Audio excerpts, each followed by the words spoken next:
Salve, salve, muito bom dia! Vai começando aqui pela PAN, mais uma edição da nossa revista radiofônica.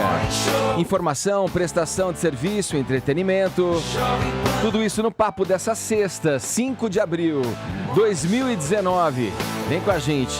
Na bala, criminosos são mortos pela polícia em ataque a agências bancárias na Grande São Paulo. O presidente Bolsonaro e o governador João Dória parabenizaram os policiais envolvidos na ação. Caiu na rede. Campeão mundial de surf, Gabriel Medina, ameaça ir à justiça após ter vídeo íntimo vazado. Existe Tarsila em SP. A Baporu, o quadro mais valioso da arte brasileira, está de volta à capital paulista. Pode correr para o MASP para ver esta preciosidade. Esses são alguns destaques do Morning Show. Estamos só começando. Bom dia, Paulinha. Bom dia, Edgar Piccoli. Vamos que é sexta-feira, minha garota. Amor, você é você mesmo que tá aqui? Sou eu mesmo, Edgar Piccoli é o meu sobrenome. Prova com esse calendário pra galera do YouTube e, enfim, uma referência maravilhosa. Peraí. Deixa eu fazer. Um dos momentos mais legais do Twitter de ontem. Eu vou fazer igual, vou parafrasear o Adnet. Eu sou um homem do futuro e posso provar. Está aqui o mês de julho. Um dos momentos mais divertidos do Twitter ontem, quando Sérgio Moro, nosso super-ministro da Economia, resolveu provar que ele era ele mesmo, com essa foto mostrando o calendário, não é, Edgar? Ministro da Justiça. É muito maravilhoso. E já era verificado, né? Já estava lá verificado o perfil dele, né? Esse é um pequeno detalhe, Paulinha, de quem começa a usar o Twitter e não sabe desse detalhe. Quando é verificado é porque ele já sabe que é da pessoa. Mas não podemos ir além da brincadeira aqui com o Moro, porque tem muito Twitter falso, tem muito perfil que diz que é, mas não é. Tem gente que fala que não tem, mas tem. Tem gente que usa um perfil para determinados ataques, mas não é. Então esse mundão do Twitter, esse universo, é perigoso. Tem razão de que essa foto? Você não acha? Ele, como um homem da lei, já foi lá e falou, tá aqui, sou eu mesmo. Mas não precisava, né? Porque ele já tava verificado. É o que eu disse, não, mas ele é o Moro, tudo necessário pra... As provas são sempre necessárias. Eu gostei que ele colocou, mesmo que seja um pouco inusitado. E de fato. E foi. Mas o legal é que hoje todo mundo vai poder hashtag provando que sou eu. Use o seu calendário, jornal do dia, use uma prova concreta, uma foto na nossa hashtag. Vale também mandar os memes, os gifs divertidos aí com as brincadeiras que aconteceram com o Sérgio Moro. Participe também comentando os assuntos do programa, hashtag provando que sou eu. Paulinha, você sabe que teve uma questão aí relacionada a Twitter, esses dias, né, de novo, o pessoal insistindo pra eu fazer um Twitter e tal. Aí eu falei, cara, eu não vou fazer, tem um monte de gente que não tem, não precisa disso. Não, todo mundo tem. E eu usei justamente o ministro Sérgio Moro de exemplo. O Moro não tem. Agora você vai ter que fazer, então. Não, eu só faço Twitter se o Moro me convidar. Tem que assumir. Ele tem que te convidar? Sim, só se o Moro me convidar. Gente! Mas você vê lá o teu perfil falso, você aprova as coisas que ele coloca lá? Tá de boa com você? Nunca nem entrei. Uma vez fizeram um perfil... Quando eu fui criar minha conta, já tinha um perfil no meu nome. Aí eu falei, opa, peraí. Aí a pessoa era um perfil homenagem, aqueles perfis de fãs e tal. E foi tudo indo bem, tudo ok. Até que... Aí eu falei, opa, peraí. Aí eu acionei o Twitter, tive que fazer um comunicado lá com os Estados Unidos em Los Angeles, mas deu certo, caiu a conta. O problema é quando começam a postar coisas fora de um perfil homenagem que te comprometem ali, que não é a visão que você tem das coisas. Só pra deixar bem claro, até o convite do Sérgio Moro, eu não estou nas redes sociais.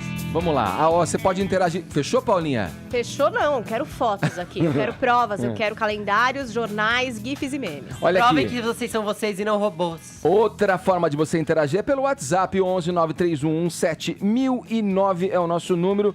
Hoje o canal tá aberto para você comentar qualquer um dos assuntos aqui das nossas pautas, tá bom? Então vai lá, 11 931 7009. No mais, você pode ver o Morning Show, aliás, e toda a programação da Jovem Pan pelo aplicativo, é o vermelhinho da Jovem Pan, pode baixar, aí você leva a nossa programação para conferir onde e quando você bem entender. Também transmitimos pelo jp.com.br, pelo nosso canal youtube.com/morningshowjp e também estamos lá nas mídias sociais. Sim, sem colocar calendário. Você sabe que é a Jovem Pan no Instagram e é o Morning Show também no Facebook. Passa pelo nosso perfil, deixe o seu joinha que a gente fica feliz da vida, beleza? Todos convidados a passarem a próxima hora e meia colados aqui na Pan, porque o Morning tá apenas começando. Eu vou começar o programa hoje já dando as boas-vindas aqui ao comentarista político, publicitário e autor da editora Record, o Alexandre Borges, que está fazendo aqui participações especiais na grade da Jovem Pan, passando pelos programas. Seja bem-vindo, Alexandre, bom dia.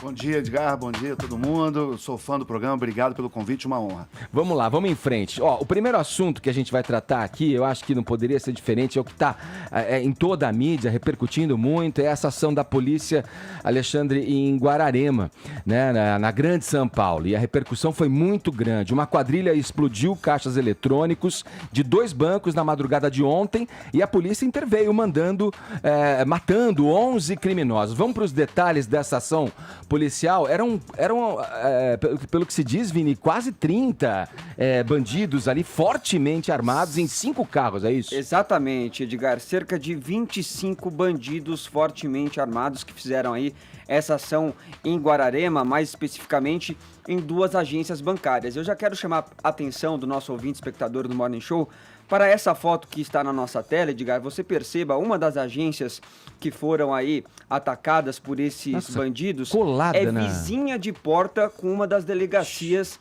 da cidade, para você ver a ousadia desses bandidos que já estavam sendo também investigados e monitorados pelo Ministério Público, que passava informações para a polícia militar acerca dessa quadrilha já especializada neste tipo de roubo. Mas é claro, você não tem a informação precisa de quando que eles vão fazer o ataque, que dia, em que local, porque também não é só em Guararema, são outras as regiões que são alvos aí destes criminosos, mas na madrugada desta quinta-feira, por volta das 3 horas da manhã, a ação acabou sendo feita, Edgar, mas logo após as primeiras explosões nos caixas eletrônicos, a Polícia Militar já entrou em ação, já partiu para o confronto com estes bandidos e a rota também serviu aí de auxílio, de ajuda para a Polícia Militar, inclusive cercando ali os pontos de saída também da cidade para que impedisse essas fugas. Foram 5 pontos,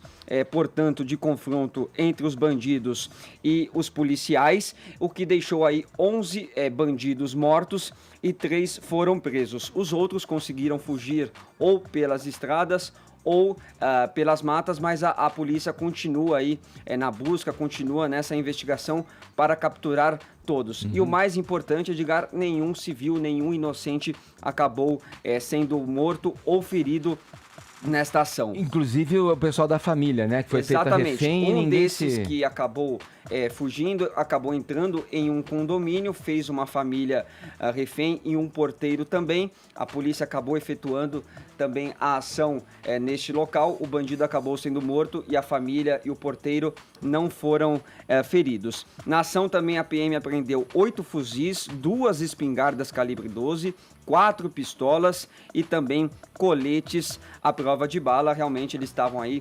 fortemente armados. Algumas viaturas também da polícia militar acabaram sendo aí alvo desses bandidos, mas nenhum policial saiu ferido. E vamos agora, Edgar, então, para a palavra, né, tanto do governador de São Paulo, João Dória, como também do presidente Jair Bolsonaro, que se manifestou pelo Twitter. A gente pode colocar aí, portanto, o Twitter do Bolsonaro, que parabenizou os policiais da Rota PM de São Paulo pela rápida e eficiente ação contra os 25 bandidos fortemente armados e equipados que tentaram assaltar 2 bancos na cidade de Guararema e ainda fizeram uma família refém.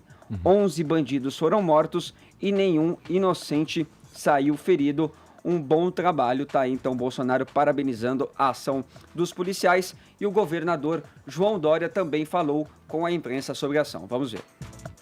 Bandidos que usam escopeta, fuzis e metralhadoras não saem para passear, saíram para assaltar e fazer vítimas. Estão de parabéns os policiais que agiram e colocaram no cemitério mais 10 bandidos.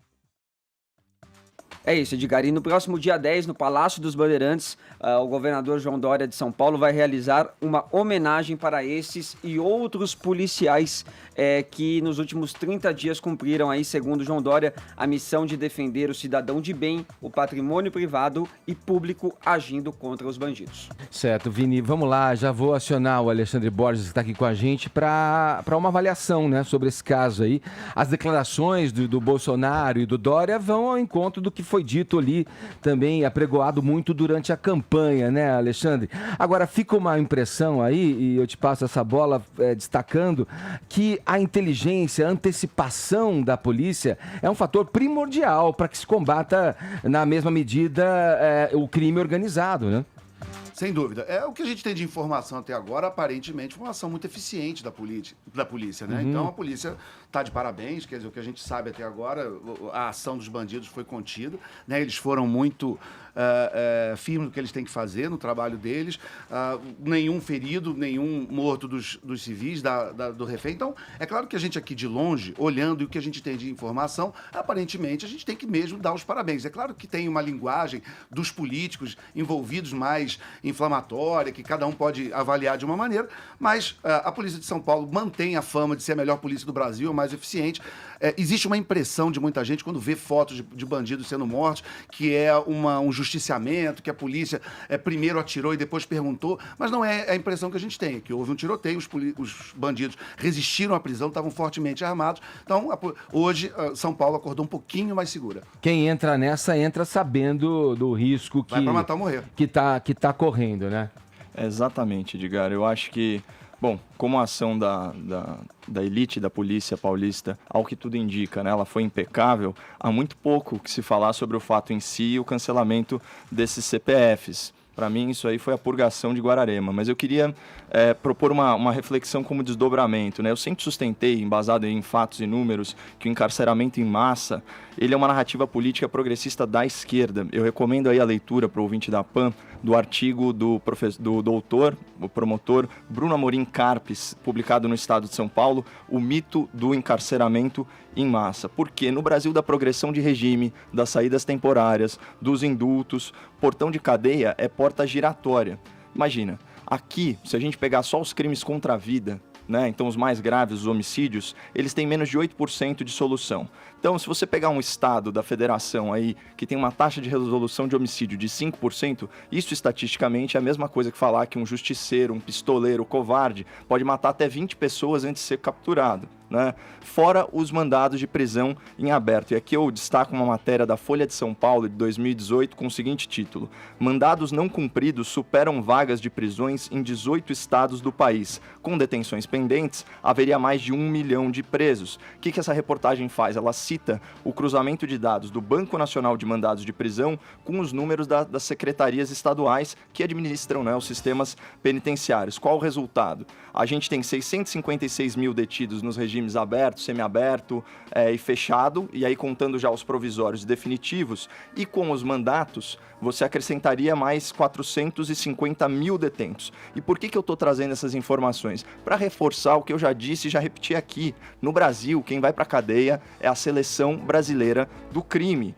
O que está mudando agora? Parece que o endosso das autoridades políticas às autoridades policiais e seu direito não só à legítima defesa como à segurança jurídica tornou possível que existe uma chance, né, da elite brasileira do crime ir parar não só na cadeia, mas também no cemitério, em razão das suas escolhas pessoais e do risco inerente à atividade, como você bem colocou, Edgar. E esses criminosos que a gente está falando, eles são criminosos profissionais, armados até os dentes, em carros blindados. Muitas vezes melhor armado que a própria polícia. Quase 100% Você viu a foto das vezes. A foto dos fuzis ali, os explosivos, né? É coisa de louco, de guerra. Né?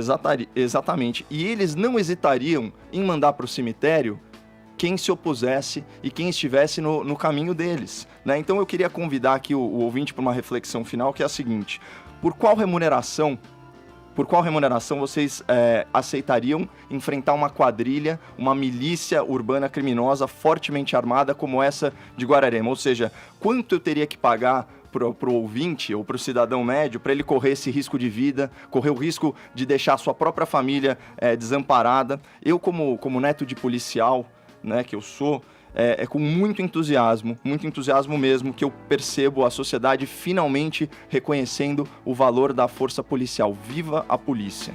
Ô Caio, só um pequeno complemento, concordando com você, a gente quer acabar um pouco esse mito de que o Brasil prende muito. O Brasil não prende muito, o Brasil prende pouco, né? O que existe é uma profecia autorrealizável. O Brasil não constrói cadeia, não constrói presídio, você tem uma superpopulação, uma superlotação, mas é feito por quê? Por falta de construção de presídio. Não porque o Brasil prenda mais. Tem se faz muita maquiagem com esses dados, se junta as prisões, as condenações onde os presos estão em semiaberto, em regime aberto, prisão domiciliar, e passa a impressão que está todo mundo preso, não está. O sujeito no semiaberto, por exemplo, ele só dorme na cadeia. Ele passa o dia inteiro na rua. Tipo hotel. Exatamente, ele usa a cadeia de hotel. A gente paga o hotel do sujeito. E ele ainda sai naqueles feriados, Dia das Mães, Dia dos Pais, enfim, tem uma série de vantagens de progressão de pena. Então, por exemplo, num caso típico de roubo, onde um bandido desse pega um fuzil, aponta para você ou para alguém da sua família, se ele der o azar de ser pego, né, porque só, como você citou, 8% dos casos são o autor é identificado, né, 92% não sabe nem quem fez o crime, não tem investigação, enfim. Mas nesse caso dos 8%, quando o sujeito dá azar de ser pego, ser investigado e condenado, uma condenação típica de roubo é 5 anos e 4 meses. Então ele vai ficar o quê? Ele vai ficar 11 meses, só menos de um ano na cadeia, em regime fechado. Em menos de um ano ele já está na rua, em semiaberto, passeando e cometendo, muitas vezes, crime de novo. Sim. Vamos em frente, vamos girando o assunto. O quadro mais valioso da arte brasileira está em São Paulo, esperando a sua visita, viu, caro espectador, caro ouvinte aqui do Morning Show. Paulinha, quer dizer que Tarsila do Amaral está representada no MASP agora com o seu mais famoso quadro ali da fase antropofágica, é isso? Corrija se eu estiver errado, porque você é uma menina Nossa, das artes. como você tá chique, É um emblema do modernismo brasileiro, o Abapuru. E vai ter fila, hein? Com certeza, porque é um quadro muito famoso e que teve muito tempo fora do Brasil, teve exposto na Argentina, né? É um quadro que faz parte do acervo do Malba, na Argentina, então normalmente ele fica lá, né? Emprestado, às exceções dessas exposições que acontecem. Já aconteceu em Nova York, agora acontece aqui em São Paulo. Então é uma oportunidade incrível realmente de você ver um número grande de obras reunidas.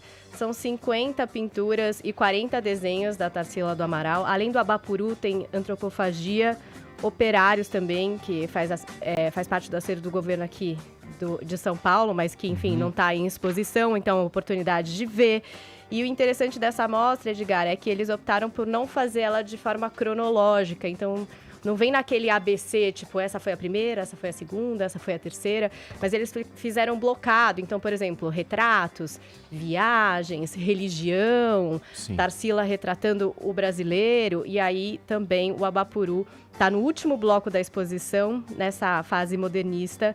E intercalado com textos. Tem 40 textos dentro da mostra, refletindo a respeito do trabalho da Tarsila do Amaral. Então, conduzindo a viagem de quem tiver a oportunidade de conferir aqui no MASP em São Paulo. Muita gente pensando nas filas, eu pensei muito nisso e entrei no site para saber como é que tá a venda dos ingressos. E a venda dos ingressos acontece com reserva de horário, que é uma coisa bem legal, que acontece já em museus fora do Brasil e que agora está sendo aplicado Sim. aqui. Então, facilita. Você pode comprar para um determinado horário e aí você sabe exatamente a hora que você vai chegar e tem certeza de que vai conseguir curtir essa exposição. Mas dá pra comprar na Tarsila bilheteria popular. também, né? De repente Sim, dá uma claro, sorte você pode ali, chegar ali e comprar, mas se você quiser comprar antes, o ingresso custa R$40. A gente tem um dia da semana, que é na terça-feira, onde a visitação é gratuita, então você pode chegar lá entre 10 da manhã e 8 da noite e conferir a exposição da Tarsila do Amaral. Você falou que o Abapuru é um dos quadros mais caros do Brasil. A gente não tem noção, né, de quanto valeria o Abapuru hoje. A gente teve uma obra recente Isso. Quanto era arrecadada, mesmo? 20 milhões, 20 de milhões, quer dólares, dizer. né? E o Abapuru, a gente sabe que houve uma proposta de um empresário brasileiro para comprar de volta o Abapuru por 30 milhões e que essa proposta não foi aceita. Então, na verdade, a gente não sabe avaliar... Acho que é o Amoedo, hein, meu? O Amoedo veio ontem. Fazia aqui. parte da campanha, ele queria usar esse quadro. Não sei, não, tô brincando aqui. A gente não sabe quem fez a proposta, mas essa proposta não foi aceita. Então, o Abapuru continua fazendo parte desse acervo do Malba, mas tá aqui, gente, no MASP, em São Paulo. Você que é da cidade, não perca a oportunidade, vá conferir.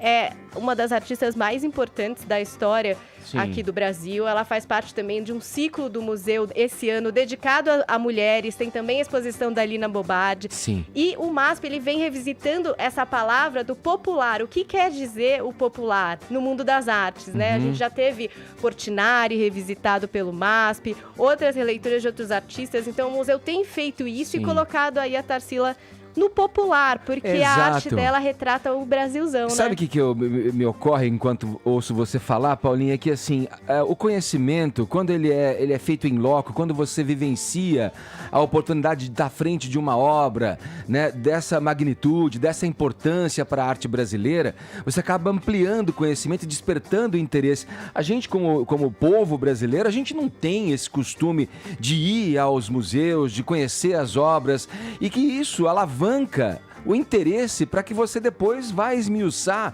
o teu conhecimento e até descobrir coisas que você vai se mostrar, revelar apaixonado por aquilo e que você vai descobrir porque você não descobriu até então porque você não conhece. Geralmente a arte no Brasil é muito caro, né, Edgar? É muito caro, mas você vê... cinema, Mas você no vê, nas teatro, terças-feiras é tão legal passar no Mas MASP ali no quando Vão Livre. surge uma Demais. oportunidade como essa, você tem que ir, né? Mas nas terças-feiras a gente vê filas gigantes, Vini. A gente vê que tem interesse, entendeu? Tem o interesse sendo fomentado.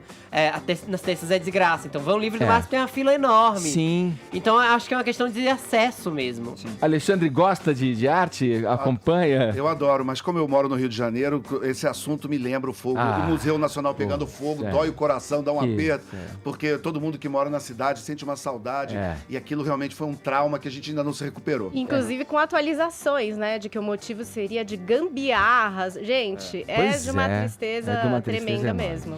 Vamos em frente, gente. Vamos lá voltar aqui ao tema político. O presidente Jair Bolsonaro se reuniu ontem com lideranças partidárias em busca de apoio para aprovar a reforma da Previdência. Ele até pediu desculpas aí pelo que ele chama de caneladas, né, durante o percurso aí. Vamos lá, Alexandre, a gente vai colocar aqui agora a discussão frente aos conceitos aí. A gente vem falando disso, né, os conceitos da articulação política, o famoso toma lá da cá. A gente ficou meio traumatizado com isso, a ponto de não enxergar nenhuma possibilidade de se fazer política de forma republicana sem que haja esse tal toma lá da cá.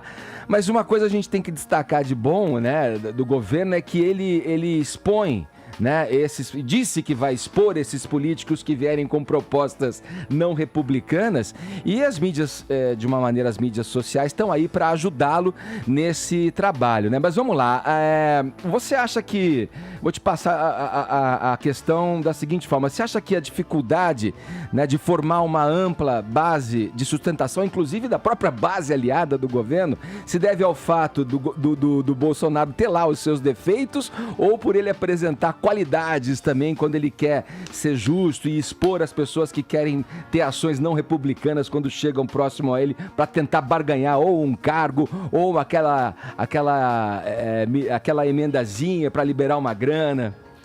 Bom, primeiro eu acho que o mais importante, eu acho essa questão importantíssima para a gente esclarecer ao público, parar com essa história que não se pode fazer articulação política. Isso é o coração, a vida, a alma da democracia, né? A outra opção é o executivo impor suas pautas goela abaixo do Congresso, é o que a gente está vendo na Venezuela, né? E em outras ditaduras, né? Enfim, a gente tem esse sistema de pesos e contrapesos, os três poderes funcionando exatamente para que os poderes negociem e cheguem a um consenso de interesse da sociedade. Todos os poderes podem errar.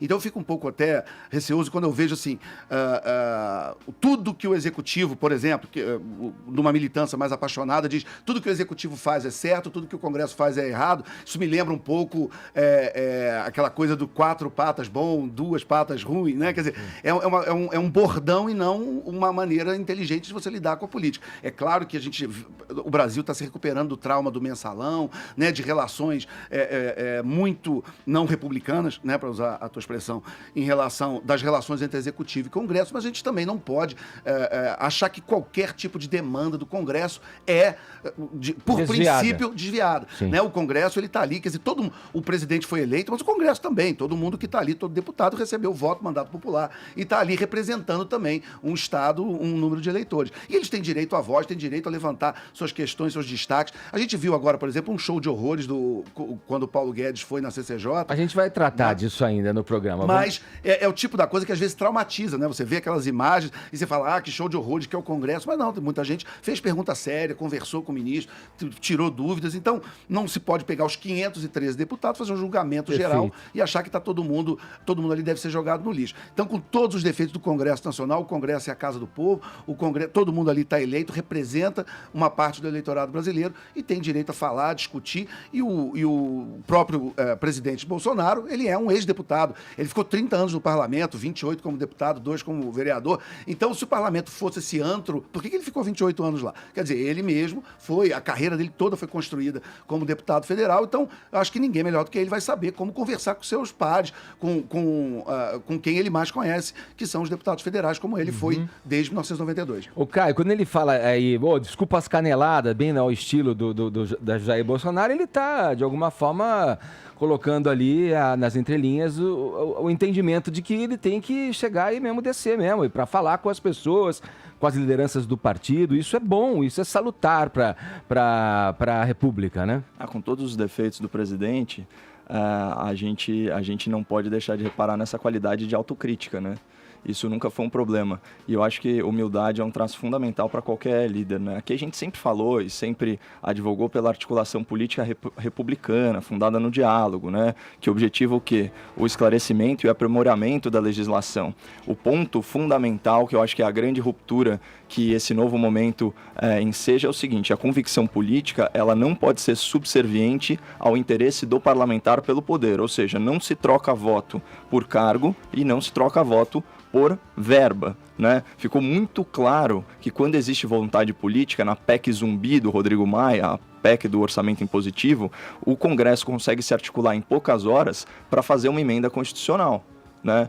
E isso já lança uma sombra em outros pacotes, por exemplo, o pacote anticrime do juiz Sérgio Moro, que é legislação infraconstitucional e está tomando chá de cadeira de 90 dias lá no Congresso. Eu gostei muito do exemplo desse momento tão desrespeitoso, tão indecoroso, né, na verdade, que foi a visita do Paulo Guedes à Comissão de Constituição e Justiça, como exemplo de como esse Congresso ele precisa amadurecer do ponto de vista do republicanismo. E aqui a gente está falando um negócio superior a partidos, né? Como que você advoga por articulação política se quando vem um ministro de Estado, né, se apresentar baseado em fatos, números, trazendo toda a equipe, mobilizando, né, um poder, né, que é o poder executivo, para prestar esclarecimento, e você tem uma oposição infantilizada, radicalizada, fanatizada, em completo desacordo com a postura que se espera dos nossos líderes. Isso só atrapalha mesmo, foi o que ficou evidente ali. Eu vou repassar para o Alexandre essa questão, por exemplo, dos cargos, né? Muito se escuta, olha, eu quero uma diretoria ali, eu vou com você, mas, né, a gente estava bem acostumado a esse modelo de negociação, né? O tal balcão de negócios lá, que muitas vezes foi chamado o Congresso, né? Alexandre, olha, eu vou te dar uma diretoria aqui, você vem comigo, convença aí os seus aliados, venham todos e você vai ter essa diretoria e tal. Agora, novamente, usando a expressão, dentro de um esquema republicano, você tem ferramentas ali, inclusive as MPs, as liberações de verbas já previstas no orçamento, que nessas situações podem ser, sim, adiantadas ali, mas pode haver também, vamos imaginar, pensando no o mundo ideal, pode haver também uma indicação, no caso de uma conversa, quando se tenta aprovar uma reforma tão importante como a da Previdência, de uma indicação da própria base do governo ou dos aliados que estão ali no Congresso com ele, de indicação de uma pessoa técnica que pode, sim, colaborar nas áreas das demandas ali, que o Congresso tem, que o governo tem, né? Quer dizer, essa situação também não é excluída, né? Principalmente quando a gente vê, desculpa me alongar para te passar, mas principalmente quando a gente vê esse bater de cabeça tão grande nos ministérios. Veja aí o da educação.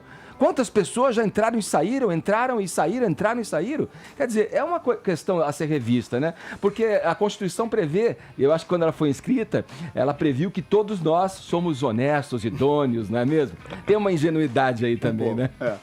Bom, primeiro, assim, só um último complemento sobre o que a gente estava falando. O maior responsável pela articulação no Congresso da parte do governo, quem tem esse cargo é o chefe da Casa, o ministro-chefe da Casa Civil, o Onyx Lorenzoni, que é do Democratas, do mesmo partido que controla as duas casas do Congresso, que controla, é o partido do Rodrigo Maia e o partido do Davi Alcolumbre. Então, será que existe o bom e mau DEM? Quer dizer, você tem um DEM que te dá um quadro para ser o chefe da Casa Civil, mas quando o DEM assume a Câmara dos Deputados, o Senado, o DEM não é bom. Então, assim, a gente tem que tomar cuidado assim, com essas generalizações. A oposição, eu concordo com o Caio, deu um show de horrores, mas eles estão fazendo o papel deles na democracia, né? Eu prefiro uma péssima oposição do que não ter oposição, né? Então, ter oposição também mostra essa vida da democracia brasileira. A oposição hoje tem o cálculo, mais ou menos, 143 votos contra a reforma da Previdência. Então, a oposição toda junta, votando em bloco, não consegue barrar a reforma da Previdência. Nem isso o governo, entre aspas, pode usar de desculpa para não passar e não conseguir os 308 votos em 2 votações na Câmara. Então, em relação à indicação de cargos, eu concordo com você, a gente tem que lembrar que você pode governar junto, né? Quer dizer, os partidos eles também podem oferecer ao governo uma cogestão da máquina pública que é enorme. A gente tem um país onde 50%, 60% da economia vai em torno do governo, de decisões diretas ou indiretas do governo. O Brasil é um país com muito intervencionismo estatal na economia, tem muito cargo para preencher, muita empresa. A gente pode ver que partidos que apoiaram o presidente, que apoiam, que fazem parte da base, podem também contribuir com cargos, além de técnicos, cargos políticos, por que não? Cargos que querem dividir a responsabilidade de gerir o país. O presidente vem de um partido que foi montado, era um partido muito pequeno, hoje é um partido maior, com uma bancada de mais de 50 deputados, mas ainda assim é um partido que foi montado às pressas, quer dizer, essa base quase ali na época da eleição em torno da figura do presidente. É um partido que hoje a gente vê que é heterogêneo, que você tem pragmáticos, você tem gente que não está mais ou menos alinhada com a linha dele. Então você tem outros quadros da política brasileira que podem fornecer bons técnicos e bons políticos, como a gente vê no próprio ministério atual, onde nem todo mundo que está no ministério veio do PSL, veio do partido do presidente. Pô, muito bonita essa frase aí, né? Prefiro uma oposição ruim do que falta de oposição. Isso é legitimar a democracia, né? Me levou aí, eu estava fazendo uma breve reflexão aí sobre o meu papel, né? Como que eu vou me justificar existencialmente nessa nossa democracia? Talvez eu seja oposição da oposição. O Alexandre, eu estava vendo uma entrevista hoje do Fernando Henrique Cardoso, ex-presidente, à BBC News Brasil, e quando perguntado qual que era hoje a avaliação dele sobre o governo Bolsonaro, de quem ele já dizia ter alguns temores, ele diz que a expectativa só piorou depois do que ele viu durante esses 100 dias aí, em relação às viagens aí do presidente e os temas que estão sendo pautados lá no Congresso, como a reforma da Previdência, o pacote anticrime do Moro. Ele diz que até agora ele não viu nada, ele não sente um projeto político para o país. Ele falou, no campo econômico tem ali uma ideia, tem um Paulo Guedes que sabe do que está falando, mas quando você fala-se de política, eu não sinto que o Bolsonaro tem um projeto para o país. Você tem essa avaliação também? Eu acho que o governo está começando, são 3 meses, mas se a gente considerar aquele clichê de que o país começa o ano depois do carnaval, não tem nem um mês, né? Quer dizer, se não me engano, foi 6 de março, a quarta-feira de cinzas, né? Foi. Então, se o ano começou dia 6 de março, não tem nem um mês. Essa nossa sina, né? Essa nossa sina. Mal tem um mês. Mas sabe o que eu queria acrescentar na colocação do Vini? Acho que foi importante ele lembrar dessa entrevista do Fernando Henrique Cardoso, que foi bem prudente. Inclusive, quando perguntado anteriormente, ele falou, não, eu prefiro aguardar e olhar, né? Eu comentei ontem aqui, não sei se foi ontem ou anteontem na programação, poxa, depois de 100 dias é que saiu uma frase do líder do governo, o Onyx Lorenzoni, dizendo que a campanha acabou, gente. Uma frase que é esperada, né, ser dita no primeiro dia do governo, né? Exatamente. Quer dizer, eu acho que até o governo deu motivos para que, frente ao que a gente está vendo que acontece nesse bater de cabeça aí... A impressão, Edgar, é que até aconteceu muitas coisas já para 3 meses de governo. E por conta dessa falta de articulação de um partido que foi pego às pressas ali para que ele pudesse se candidatar por essa sigla, que é o PSL, diferentemente, aí não entrando em juízo de valor, de outros momentos do país, onde, no caso, vamos pegar o antagonismo desse governo agora, a esquerda era muito bem articulada com a sua base ali, não é? Eu imagino que os primeiros... Trocando em miúdos o que eu quero dizer, os primeiros 100 dias dos governos de Lula, por exemplo, Dilma, eles foram mais tranquilos e mais claros do que esse do Jair Bolsonaro. Eu acho que por conta dessa deficiência de articulação na própria base, com líderes se desentendendo, líderes do PSL, dos diferentes estados se desentendendo com os demais deputados da Câmara ali, né? Bom, estamos tocando em vários pontos diversos, todos importantes. Eu vou começar do último, que é em relação ao lulismo. Se a gente pegar os 4 mandatos, como, né, os 2 do Lula e o primeiro e o segundo interrompido da Dilma Rousseff, são governos muito diferentes, né? Quer dizer, a gente não consegue também olhar em bloco o primeiro governo Lula, por exemplo, que começa ainda com a base econômica do governo anterior, com o Antônio Palocci e com o Henrique Meirelles, e ainda tentando manter algumas bases econômicas do governo anterior. Então, ainda quase como se fosse um terceiro mandato do Fernando Henrique Cardoso. Perfeito. Né? E à medida que o tempo foi passando, é que a gente viu o PT dando a sua cara à gestão do país. Principalmente a partir de 2008, quando tem a crise mundial e se troca toda a orientação econômica do país, vem a famigerada nova matriz econômica e o país entra no buraco que entrou, que a gente está pagando a conta até hoje, e aquele desastre, aqueles 3 anos de queda de PIB, enfim, né? Uma conta que a gente ainda vai demorar talvez alguns anos para pagar. Mas o Fernando Henrique Cardoso, voltando à questão inicial, eu acho que ele tem uma má vontade, a gente sempre soube em relação ao Jair Bolsonaro. Ele é um homem de centro-esquerda, é um homem que vem, né, do marxismo, foi professor universitário dando aulas de marxismo. Ele, nos livros dele, ele se diz um marxista, um socialista. É muito engraçado até, ele tem uma matéria na Folha antiga que ele falava, eu digo para todo mundo que eu sou de esquerda e ninguém acredita. Mas ele, na verdade, é porque o Brasil convencionou... mas é que o Brasil convencionou essa história que ser de esquerda é ser de extrema da extrema da extrema esquerda. Se você é 10% à direita da Coreia do Norte, você é de direita. Não é bem assim. Né? Alexandre, desculpa te interromper. Todo mundo, quer dizer, todo mundo, grande parte da população foi meio jogada para a esquerda com esse governo aí. Todo mundo ficou meio à esquerda, não? Bom, aí a gente volta a outro ponto importante, né? Até as próprias definições de esquerda e direita. Mas uma coisa que a população, quer dizer, o eleitor médio, isso é uma discussão até importante, o eleitor médio nem tem muita noção do que é esquerda, do que é direita. Essas coisas interessam muito mais a gente, analistas, né, jornalistas, comentaristas, do que propriamente a população. O que a população queria era trocar de governo, isso é claro. Né? A população votou claramente no outsider, não apenas para presidente, como na Câmara, deputados, senadores. Foi uma coisa que eu acho que é um fenômeno que dificilmente vai se repetir. Né? A gente olha a Câmara hoje, quantos deputados que foram eleitos com votações expressivas em primeiro mandato, nunca tinham sido candidatos, só porque dizia, eu sou o João, mas quem é? Eu sou o João do Bolsonaro, 200 mil votos, 150 mil votos. Então, assim, a população deu um recado muito claro, e quando o eleitor vota num outsider, em alguém de fora, que ele vê como fora do sistema, você tem um custo a pagar por isso. Ou seja, o governo vai demorar um pouco mais a aprender a governar. São políticos não tradicionais, que não têm o conhecimento e a habilidade e a experiência de gestão da máquina pública, do que se tivesse votado, por exemplo, em alguém do Centrão, alguém que já veio de administrações anteriores.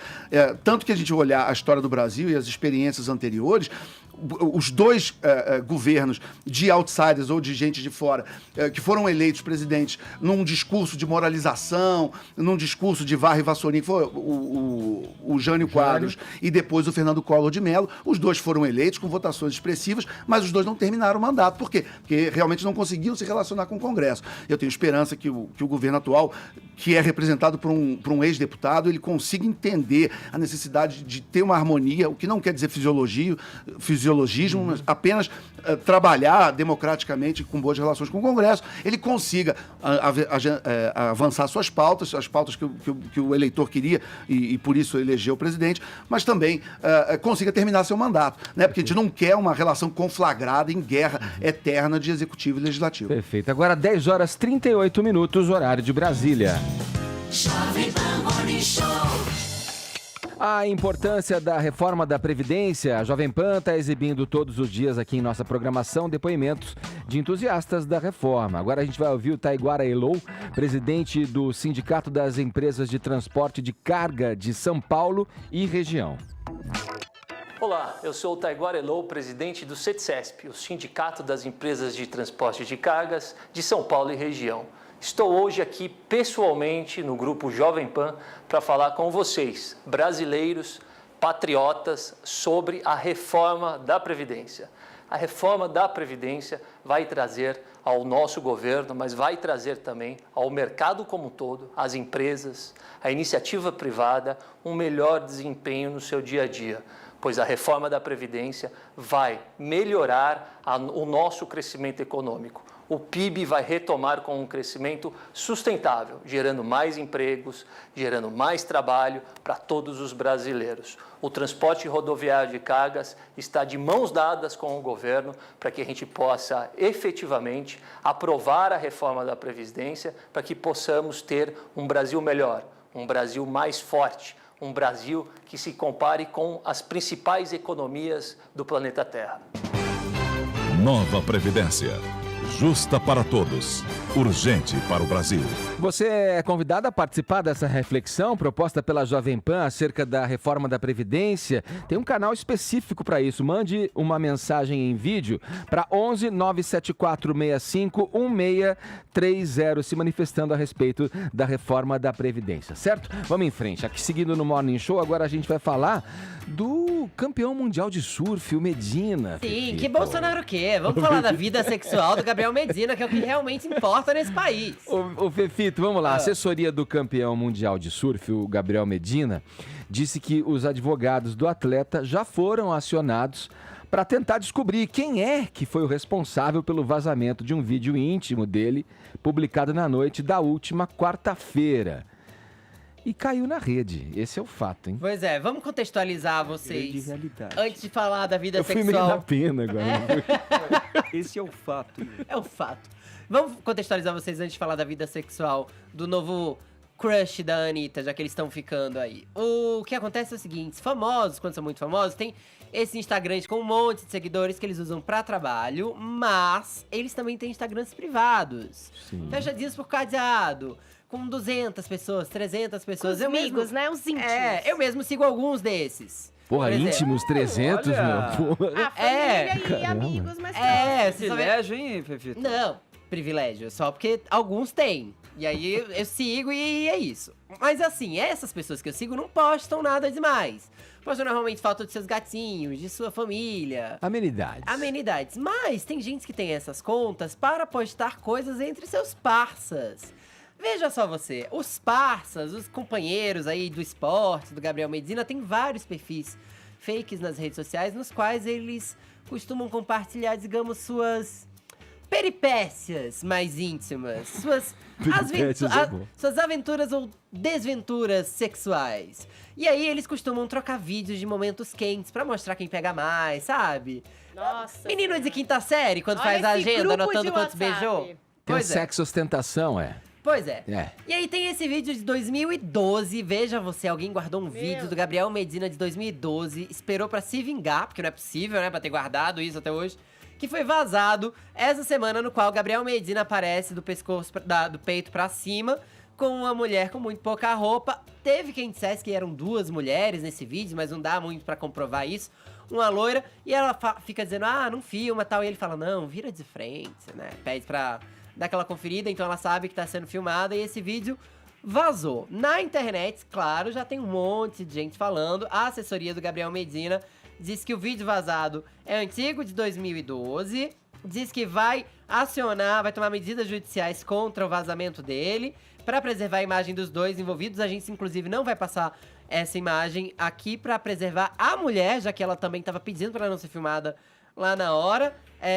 E aí diz, o atleta lamenta pelo ocorrido, se mantém concentrado para o round 3 na primeira etapa do Campeonato Mundial de Surf, realizado em Gold Coast. O que me chama a atenção é que nesse comunicado ela fala pelo novo vazamento do vídeo íntimo.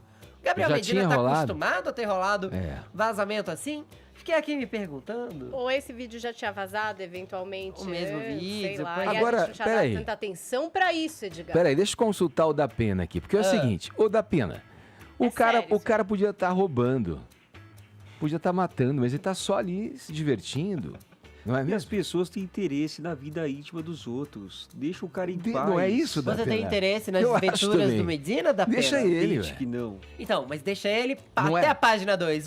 Está na hora do mimimi do Fefito. Vai lá, Fefito. Vamos lá, não é? Na internet tem um monte de gente criticando o Gabriel Medina por um simples... A hora do lacrito. É a hora do lacrito. Criticando o Gabriel Medina porque acha que ele expôs desnecessariamente a mulher. Assim, tudo bem fazer esse vídeo para consumo próprio. As pessoas filmam, os casais se assistem, mas mandar para os amigos já é algo que não está no contrato com a menina. Compreendi o seu ponto. Você filma e aí você passa adiante a imagem dela pelada e tudo mais. Há gente que diga que é crime, tem gente que tá dizendo que é imaturidade. Mas aí a gente também volta naquela tecla, né? Aqui no Brasil a gente tá acostumado a tratar homens feito crianças, né? Quando eles fazem essas coisas, é tudo brincadeira. Só que a menina que foi exposta provavelmente não acha isso. Que bom que vão tomar as providências. O perfil que vazou já deletou, mais uma vez que está na internet. Virou terra de ninguém, então tem vários outros perfis replicando. Gabriel Medina mesmo não se manifestou e nem a Anitta, que aliás lança hoje oficialmente seu álbum que foi vazado ontem, chamado Kisses. Falado, Fefito. Vamos voltar à política. No próximo domingo, a prisão do ex-presidente Lula completa 1 ano. Vamos lá, Caio, o que pode acontecer a partir de agora? O que os astros reservam para o petista? Quero que você, principalmente acerca dessa celeuma aí no STF, da volta, né, da questão relacionada à prisão em segunda instância. Que, claro, o emblema é o Lula, mas como a gente já disse aqui, se eles voltarem atrás nessa decisão, tem uma série de criminosos aí que vão ser beneficiados, caso seja essa a decisão, né, do STF, né? Vamos lá, na verdade aqui a gente precisa fazer um encadeamento de eventos um pouquinho mais extenso, né? Vamos lá. Termina a eleição, certo? Passa a eleição e todas as tentativas de libertar o Lula pela justiça são malogradas, né? Elas não obtêm sucesso. O que o STF faz? Pauta para abril o reexame da prisão após julgamento em segunda instância. Se essa prisão for considerada inconstitucional, teremos o hashtag Lula livre. Ok, vira o ano, 2019. O Moro manda o seu pacote anticrime para o Congresso. O pacote anticrime do Moro é uma lei infraconstitucional, certo? Portanto, não se trata de emendas à Constituição. E sobre esse tema, ele argumenta o seguinte: o STF, em 4 ocasiões, já decidiu pela constitucionalidade. O que ele está fazendo? Está dando um tapa de luva de pelica na nossa Corte Suprema, falando o seguinte: pessoal, a última vez que vocês decidiram pelo tema foi em 2016, isso está pacificado, tanto que eu nem me incomodo de mudar a Constituição, eu só vou fazer uma infraconstitucional para deixar isso bem claro. O que ele está fazendo? Ele está pondo pressão, né, no Congresso Nacional e, por tabela, no Judiciário. Agora, por que você acha que a velha política, aí encarnada pelo Rodrigo Articulação Maia, colocou o projeto em stand-by? Justamente para dar aquele fôlego para a impunidade. Bom, passa mais um tempo. A OAB, sucursal petista na Justiça, pede a prorrogação do julgamento. E essa é a questão-chave. Por que eles fizeram isso? Pelo seguinte, o STJ, que no coloquial, no vulgar, é chamado de terceira instância, né? Então, o Superior Tribunal de Justiça, ele não julgou o recurso do Lula em relação ao triplex como se esperava. Imaginava-se que até abril eles já teriam feito esse julgamento. Se o STJ decide pela redução da pena, dependendo de como essa sentença for proferida, aí já se aplica a progressão de regime, inclusive no modelo de prisão domiciliar. Hoje pela manhã, o professor Marco Antônio Villa denunciou que uma das residências da família Lula já está sendo reformada, inclusive com essa finalidade. É o sítio, né, aqui do ABC, não é? Pelo que ele falou, sim. Então, só para concluir, qual que é a jogada de xadrez aí do Dias Toffoli? Ele defende um meio termo. Ele fala o seguinte: a prisão não pode se dar após o julgamento em segunda instância. É necessário que os recursos ao STJ sejam exauridos. Ou seja, ele perderia, o criminoso perderia a prerrogativa de apelar ao STF quando o STJ avaliasse. Só que isso daí dá mais fôlego ainda para a impunidade. Só que qual que é a sacada dele? Eu não vou pautar isso enquanto o STJ não decidir o destino do Lula. Porque dependendo de como for, ele tira uma pressão gigantesca, né, do tribunal. Afinal de contas, ao que parece, né, a elite do judiciário está mancomunada com a velha política para livrar os políticos como um todo, né, dos crimes do colarinho branco. E o Lula, nesse contexto, está atrapalhando.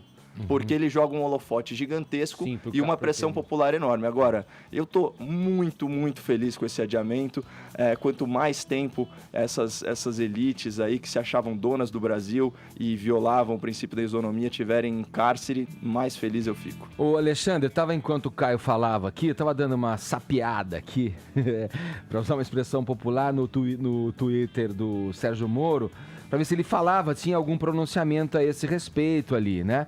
Não, mas o último tweet diz aí a respeito do Ministério da Justiça de São Paulo e também da questão da videoconferência, né? Que é muito utilizada nessa questão para agilizar, né, a justiça, os julgamentos, né, as sessões, né?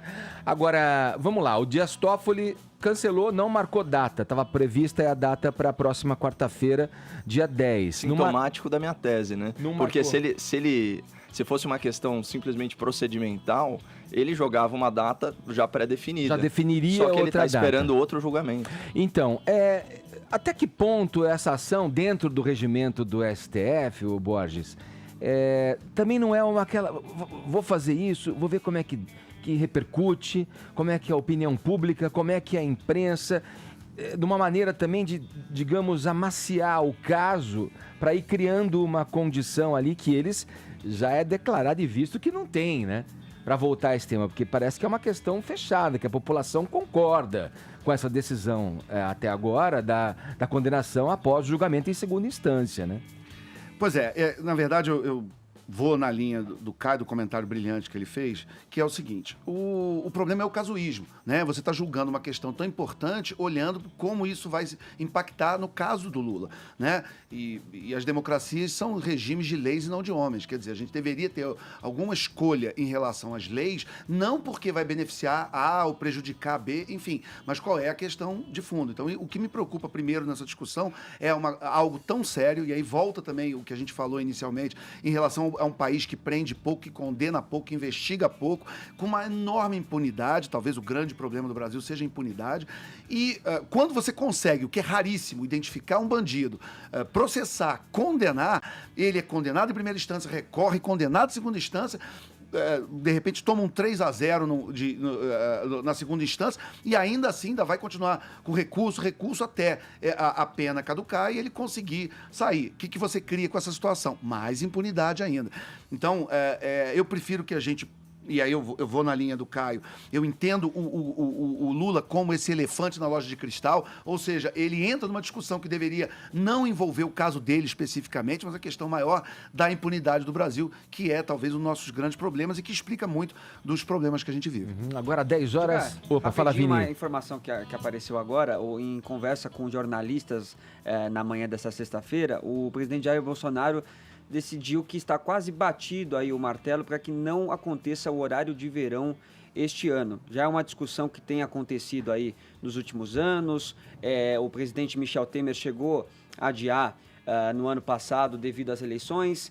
Quase rolou um novo adiamento por conta do Enem, mas acabou se mantendo em novembro. Então, o horário de verão que acontece no Brasil há 35 anos, após um relatório, um estudo feito aí pelo Ministério de Minas e Energia, foi agora decidido pelo presidente Jair Bolsonaro que está quase certo que não aconteça no país em 2019. Aproveitando o ensejo do Vini, num café da manhã com jornalistas nessa manhã, o Jair Bolsonaro disse que deve tomar uma decisão sobre o Ministério da Educação na próxima segunda-feira. Na segunda-feira, vamos resolver a situação do MEC, disse ele. Abre aspas para uma outra declaração dele. Está bem claro que não está dando certo. Falta gestão. Vamos tirar a aliança da mão esquerda e pôr na direita. Ou seja, muito provavelmente o cargo do Vélez está sendo interpretado como em risco depois dessa fala. Na segunda-feira, saberemos a resposta. E aí, Eliane Cantanhede vira a mãe de Ná da política brasileira. Pra Eliane. Veja que loucura! Veja como é o Brasil, Ela Edgar. manteve o tweet. Pois é. Ela Beijo, sabia- Eliane Cantanhede. Talvez sabendo, né, o que ela Sabe que estava uma hora fazendo. ia cair. Tá certo. Agora, 11 em ponto, horário de Brasília. Hoje a gente recebe aqui no Morning Show o comentarista político, publicitário e autor da editora Record, o Alexandre Borges. Está fazendo participações especiais aqui na grade de programação da Jovem Pan. Vamos para o próximo destaque agora, Alexandre. O bonde do Tigrão, meu amigo. Você nunca poderia imaginar que o bonde do Tigrão ressurgiria com a pujança que ressurgiu agora. Vamos lá. O Vini, você vai me ajudar aqui nesse próximo destaque. Ele ressurgiu, obviamente, todos já devem estar sabendo, pelas mãos, ou melhor, pela boca do deputado Zeca Dirceu, quando ele se manifestou a respeito era uma sessão da Comissão de Constituição e Justiça na Câmara, acerca da reforma da Previdência, né? Estava lá, né, o ministro Paulo Guedes, e aí é com você, Vini, vai lá. E dizendo para o Paulo Guedes, né, que ele era tigrão com os mais pobres e tchutchuca com os mais privilegiados. Agora veja você, Edgar, que esse termo, ele não é inédito na nossa política, né? Ele não foi aí inventado por Zeca Dirceu. Puxar aqui na memória, deixa eu ver. Você não vai lembrar, Ed, faz muito tempo. Em 2001, a imprensa do Paraná já publicava que o Roberto Requião utilizava-se desse termo para se referir a Álvaro Dias, que era adversário dele, né? Dizendo que o Álvaro Dias era tigrão no estado, mas tchutchuca em Brasília. Opa, plágio! A jurisprudência! Do mesmo estado, do Paraná. Do mesmo estado. E olha só, aí em 2012 Era o um termo... jargão popular Pois já. é, Paranaense, pelo menos. 2012 o termo voltou a ser utilizado pelo deputado tucano Fernando Francischini, pai do Felipe Francischini, que era o presidente da CCJ em questão, para se referir ao deputado petista Odair Cunha, que era relator da CPI do Cachoeira, dizendo que quando o assunto era o Agnello Queiroz, do PT, que estava sendo investigado, o relator era tigrão.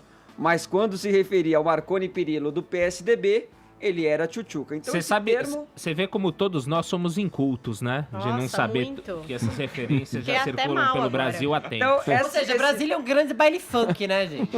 esse termo já foi utilizado 2 vezes na nossa política brasileira e agora o Zeca Dirceu acabou ressuscitando. E vamos ver também, Edgar, antes de colocar aqui a palavra do Leandrinho, do bonde do Tigrão. Claro, teve que ser convocado. É lógico. É. Porque você lembra que quando o Marum cantou aquela música do Benito de Paula lá no impeachment do Temer, o Benito não gostou muito. É verdade. Que o Marum utilizou do tudo está no seu lugar. Vamos ver se o Leandrinho do bonde do Tigrão gostou ou não. Mas antes, com a palavra, mais uma vez, Zeca Dirceu. O ministro Paulo Guedes deu mais uma vez uma falta de respeito com a Câmara dos Deputados e com o povo brasileiro. Não quer prestar contas, não quer dar satisfação.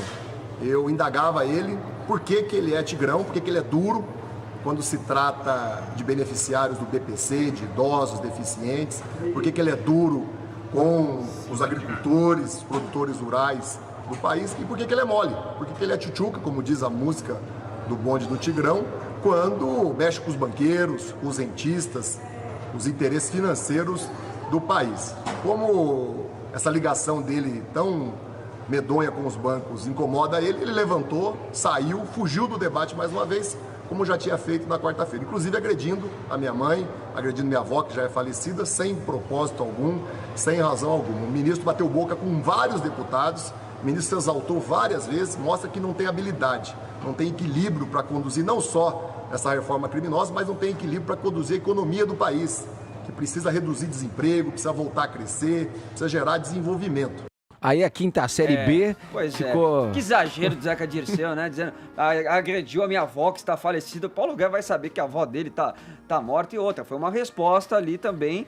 Pela provocação dele. Provocação que ele provocou primeiro, né, Edgar? Mas vamos então à nota do bonde do Tigrão, que já estava um pouco aí... Ah, sim, é isso que eu quero saber. Agora sim. Exatamente, né? Veio aí a nota oficial, dizendo que então o grupo acabou indo parar nos trend tops do Twitter, em referência à citação do deputado Zeca Dirceu, que chamou o ministro da Economia Paulo Guedes de tchutchuca e tigrão, um dos maiores hits do grupo, que comemora, não sei se você já sabe, Edgar, 20 anos de carreira, e estão em turnê pelo Brasil. Talvez o Zeca Dirceu tenha ajudado a impulsionar um pouquinho essa turnê agora. Porém, o vocalista do bonde do Tigrão, Leandrinho, ficou surpreso com o ocorrido e lamentou o fato do deputado em questão ter desrespeitado o ministro Paulo Guedes, que além de ser uma autoridade, é um senhor de idade. e merece respeito. Etarismo aconteceu. O Leandrinho afirmou na nota ainda que a música foi criada como uma brincadeira, elogiando as mulheres, e não tornasse pauta e alusão desconexa sobre um assunto que requer seriedade para a nossa sociedade.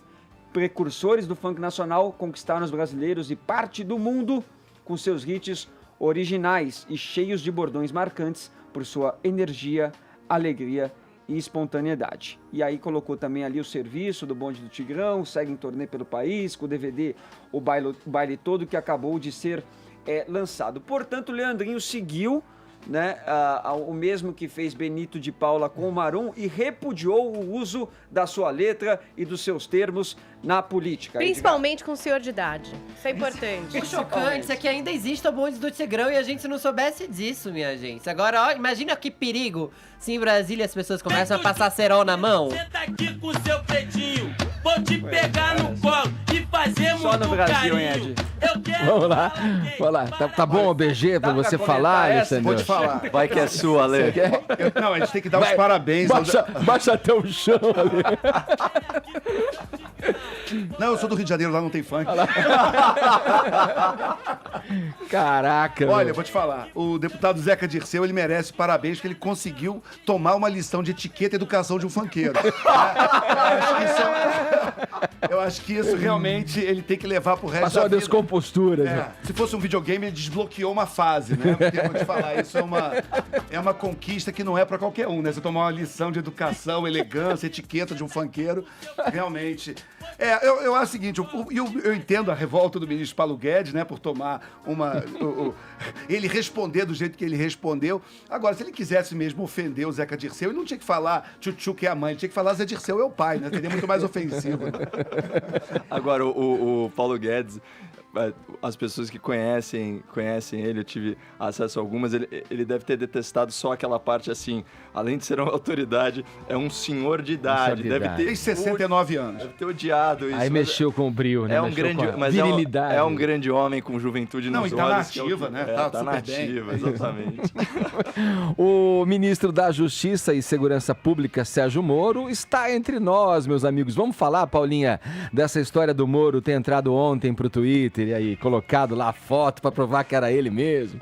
Começou com um post ontem de manhã, aliás, às 10h30 da manhã, durante o Morning Show, os ouvintes já estavam me mandando, olha, o Moro entrou pro Twitter. Ele escreveu lá, olá, bom dia. Há muitas páginas de apoio e até alguns perfis falsos, mas esse Twitter é meu mesmo, Sérgio Moro. E aí, já estava verificado, né, Sim. Ed? Já estava verificado para quem é usuário do Twitter. A gente sabe que quando tem um perfil verificado com a setinha ali azul ao lado, é porque é da própria pessoa. A gente já tem essa segurança aí nessa rede social. Eu poderia explicar aqui o que Sérgio Moro quer fazer no Twitter, mas é melhor que ele mesmo explique, já que ele participou da live com o presidente Jair Bolsonaro, que fez um bonito merchandising a respeito do arroba do nosso ministro. Vamos conferir o vídeo. Solta aí, pode soltar. Estamos sem áudio, hein? Aí. Bem, eu acabei lançando um Twitter, pessoal, seguindo o exemplo aqui do senhor presidente. Se der errado, a culpa é deles, vamos colocar. Mas, enfim, é uma forma de comunicar de uma maneira moderna nas redes sociais. A ideia aqui é principalmente transmitir projetos e ideias do Ministério da Justiça e da Segurança Pública. É mais uma forma de divulgar políticas públicas do que propriamente questões pessoais. Eventualmente, a gente coloca ali alguma coisa mais pessoal também. Arroba Sierra Foxtrot. Arroba Sierra Foxtrot. Só faltou no final mandar um selva. Gente. Aço. E Moro deixou o recado. Se der errado, é culpa do Bolsonaro. Bom, é óbvio que a internet também começou a comentar e foi a loucura quando o Moro resolveu botar ali as provas de que ele era ele mesmo, e aí a foto com o calendário e a legenda, provando que este Twitter é meu mesmo, entre parênteses, o que é um pouco inusitado. Então começaram a rolar vários memes, teve o jornalismo Vando explicando que a verificação é para que você não tenha que postar a sua foto dizendo que você é verificado, teve inclusive apps para você fazer a sua versão com este calendário oficial da foto do já Moro. criaram um aplicativo. Teve o Adnet com a foto projetando para o futuro, né? Sim. Então ele dizia ali, vim do futuro, posso provar. E ali escrito junho de 2019, Edgar. Aí teve também quem mudasse o que o Moro estava segurando. Não era um calendário, mas sim uma foto de Lula na praia, por exemplo. O que seria um pouco inusitado, Edgar, não sei. Teve uma provocação da Mônica Bergamo dizendo Moro e as provas. E aí o Moro com seu calendário. E teve gente também que começou a zoar e colocar foto de famoso que nada tem a ver com a sua, mas que é meio parecido.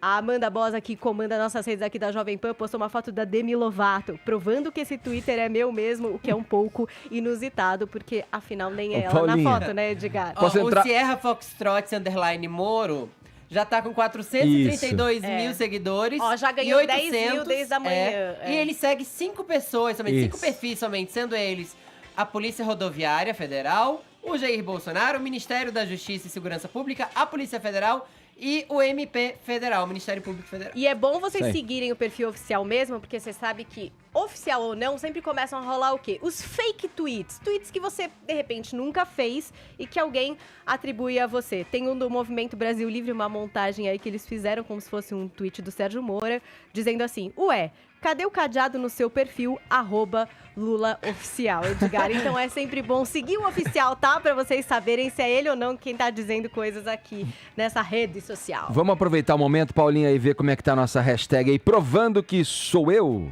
Gente, provando que eu sou eu, tá? Eu Provando fiz que uma eu sou outra eu. hashtag, porque eu quis eu causar nessa disse sexta-feira. errado? Falou, você falou errado desculpe. porque eu fiz errado, na verdade. Ah. Mas mesmo quando eu erro, eu acerto, porque estamos nos assuntos mais comentados Aê! desse país. Boa! Lamento. Essas são as verdades da sexta-feira que eu trago pra vocês. Temos Eriovaldo Alves, hashtag provando que eu sou eu. Todo dia a gente tem que provar que livros e bibliotecas são necessários. Ele postou seu calendário e postou aí as dicas de leitura. Tem o Survivor in Rio, hashtag provando que eu sou eu. Se lembrando deste personagem. Cara crachá, Edgar, né? Cara crachá, pra identificar, você bem se lembra. E também J. Mauro, que sempre está com a gente aqui no Twitter, hashtag provando que eu sou eu. Pronto, agora está provado que eu sou eu mesmo. Passo o dia postando minha carteira de trabalho vazia.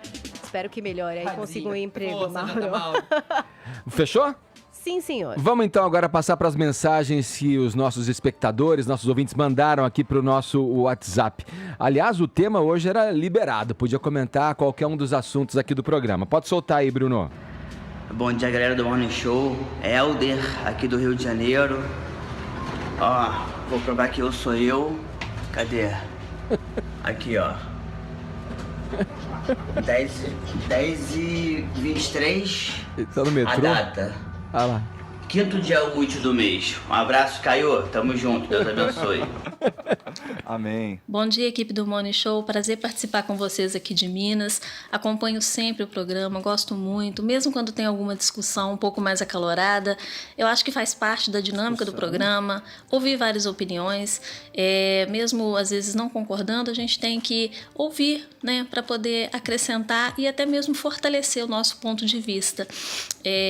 Gosto muito do Caio, gosto muito das dicas de leitura que ele sempre está dando, de artigos, e vocês todos arrasam, tá? Um beijão para vocês. Tá aí nosso ouvinte de Minas Gerais e o ouvinte carioca participando aqui do Morning Show pelo WhatsApp. Deixa eu perguntar, foi o fã-clube do Caio que separou as mensagens? Aliás, hoje? só respondendo aí a última participação do ouvinte. Brincadeira. Eu agradeço muito, mas a principal dica de leitura que eu dou são dos artigos do professor Alexandre Borges, especialmente na Gazeta do Povo. Rapaz. Estragou, jabá. Que eu já recomendei aqui várias vezes, e pra mim esse é um programa muito especial, porque eu conheço o Ale desde 2010, a gente se conheceu num contexto não político, né? Pelo contrário, na época em que a nossa especialidade era marketing digital ainda. Exatamente. E estavam vocês, o Medina.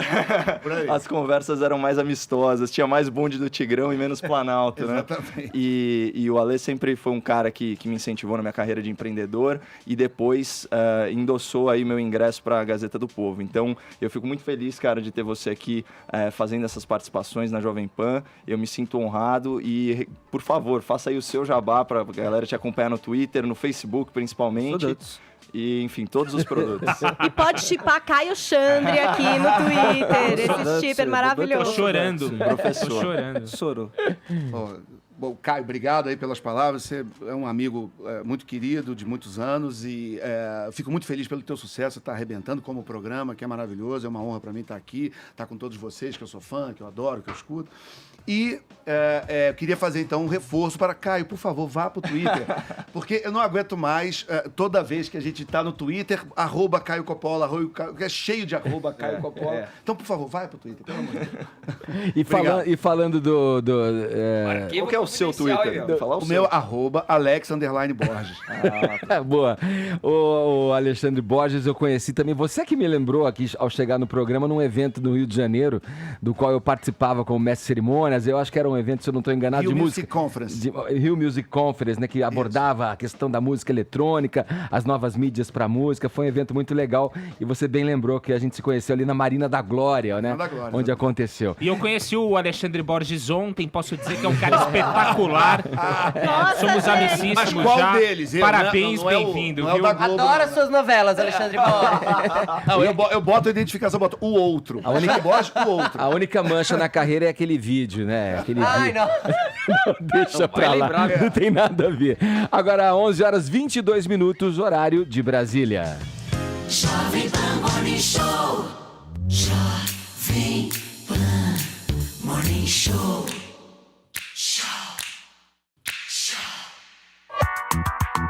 Estamos na reta final do Morning Show dessa sexta-feira. Depois de considerações, elogios, abraços e muito amor. Confidencial. Arquivo confidencial. Fefito, vamos lá, dá tempo aqui pra saideira, hein? Qual vai ser? Saideira do Fefito. Agora eu quero a vinheta toda. Todo dia. Vinheta ao vivo. É o seguinte, minha gente, a partir do próximo dia 15, a Band vai mudar as manhãs dela. Tudo indica que vai ser no dia 15, se eles não tiverem tempo pra produzir tudo até lá, vai ser na semana seguinte, mas já no dia 15 estreia o primeiro jornal, novo telejornal do Joel Datena. Ele vai deixar o Brasil Urgente. O Datena agora vai apresentar o Brasil Urgente sozinho, porque o filho dele vai estar de manhã lá na Band. O primeiro jornal é um jornalístico, como todo jornalístico tradicional, de polícia, trânsito e tudo mais, mas o Joel Datena vai contar com um time de belas comentaristas femininas ali. Tem 3 mulheres que vão ser comentaristas do programa dele, sendo elas a Joana Treptow, que é uma loira belíssima, que já esteve na bancada do Jornal da Band, já foi repórter, que vai comentar o trânsito. A Larissa Ertal vai comentar o esporte, vai comentar o esporte. Linda e muito boa, todas muito competentes, inclusive. E a Laura Ferreira, também igualmente linda e competente, vai comentar sobre meteorologia. O título, primeiro jornal, não é exatamente novo na Band. O Fatioli já teve um programa nesses moldes com esse título, mas não com esse belo time de comentaristas. Logo em seguida deve estrear o Aqui na Band, que é o programa que marca a volta da Silvia Popovic com o Luiz Ernesto Lacombe, que até recusou proposta para ir para Record, ter um programa na Record News e participar do Domingo Espetacular, pra poder comandar esse matinal junto com a Silvia Popovic, que vai ter um fofoqueiro de celebridades que está no Aprendiz, o Nana Rude. Mais informações sobre esses programas você pode ver no jp.com.br/Fefito, onde também você vai agora descobrir uma notícia que eu acabei de publicar e eu vou contar aqui que não tá no roteiro, porque eu sou vida louca. Qual é? Vai. A Cris Dias foi dispensada pela Globo. Cris Dias, que apresentou o Esporte Espetacular um tempo atrás, não é essa da foto, essa é a Joana Treptow. Ela tá sem contrato com a Globo a partir de junho, quando vence o contrato dela, foi colocada à disposição do mercado e ela já recebeu sondagens da CNN Brasil, que quer ela em seu departamento de esportes. Além da CNN Brasil, Record e Rede TV chegaram a sondar um possível interesse da Cris Dias de integrar os seus departamentos de jornalismo. Ou seja, ela não deve ficar fora do mercado por muito tempo não. Vai lá no meu blog saber mais, jp.com.br/Fefito. Falado, rapaz Fefito, a gente vai agora com o ganhador. Atenção, quem leva o tuiteiro ou a tuiteira felizarda? Este Este garoto Biel, que se descreve como aspirante a ser humano, levou o nosso prêmio de hoje. Já falei com você aqui no Twitter. Valeu, gente. Alexandre, obrigado pela participação. É muito legal te ouvir aí, tuas posições, tua clareza na hora de expor aí os assuntos. Muito bacana. Volte outras vezes. Muito obrigado. Sempre chamar, eu tô aí à disposição. Um abraço a todos. Obrigado. É isso. A gente fecha essa edição do Morning, fechando a semana, aliás, agradecendo o prestígio da sua audiência. Valeu, hein? Segunda a gente tá aí às 10 da manhã. Obrigado. Cuidem-se. Bom final de semana. Tchau.